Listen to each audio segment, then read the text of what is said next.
بسم الله والصلاة والسلام على رسول الله. ازيكم يا حبايبي؟ عاملين ايه؟ يا رب تكونوا بخير. فيديو جديد مع يوم جديد. قبل ما نبدأ نسمي بالرحمن نحط لايك واشتراك. والنهاردة انا بدأت الروتين من اول اليوم لاخر اليوم. جبت طشتين زي ما انتوا شايفين كده، وبعدين نقعت فيهم البطانيتين اهو.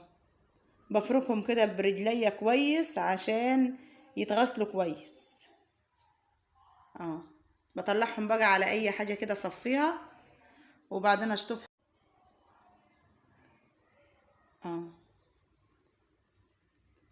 بغسلهم اول فم، وبعدين اشطفهم تاني بقى. بغسلهم بالبرسيل وادي معطر اهوت. ده المعطر عشان ايه؟ ده اخر فم طبعا للبطانية، عشان لما انشرهم على السور بتبقى ريحتهم حلوة وانا جايه بقى بعينها. ده معطر غسلتهم وبعدين شطفتهم، وبعدين دي بقى ايه؟ بحط المعطرة. احنا في الصيف ولازم ان انا اغسل البطاطين عشان ايه؟ يبقى ريحتهم حلوة كده واحنا ايه جايين نتغطى بهم يعني.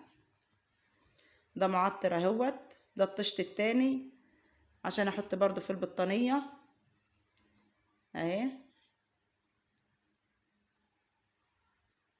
انا بغسلهم كده على طول بالمعطر، وبغسلهم بالبرسيل وكل حاجة يعني اه. وطبعا انا بحط برسيل تاني عشان انقع البطانيتين التانيين اه. شفتوا؟ نقعت بطانيتين اهمن، وسبت التانيين يتصفوا كويس عشان انشرهم على السور. ده البرسيل اهوت. بتبقى ريحته جميله في البطاطين بصراحه يعني. اطلع افركهم بقى كويس، وبعدين ايه؟ اسيبهم بقى لتاني يوم دول.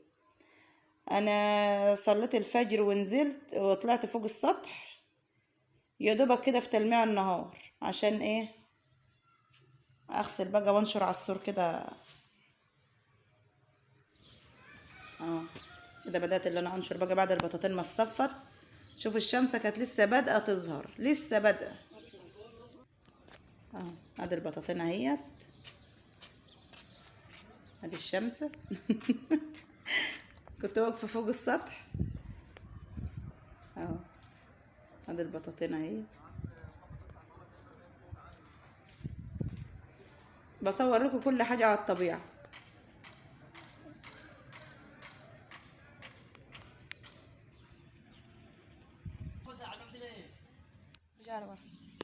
وحبيت بقى اللي انا ايه، اللي انا اقلبهم بقى إيه،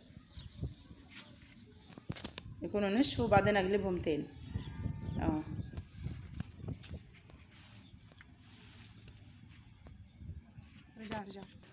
الشمسة بتنشف على طول عامة يعني، مهما اقلب ما قلبتش الشمسة بتنشف اه. ادي البطاطين كلها اهيت.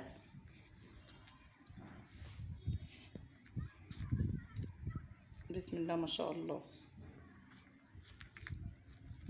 وده السطح بتاعنا هو يا شهد. غسلت كل البطاطين اللي عندنا.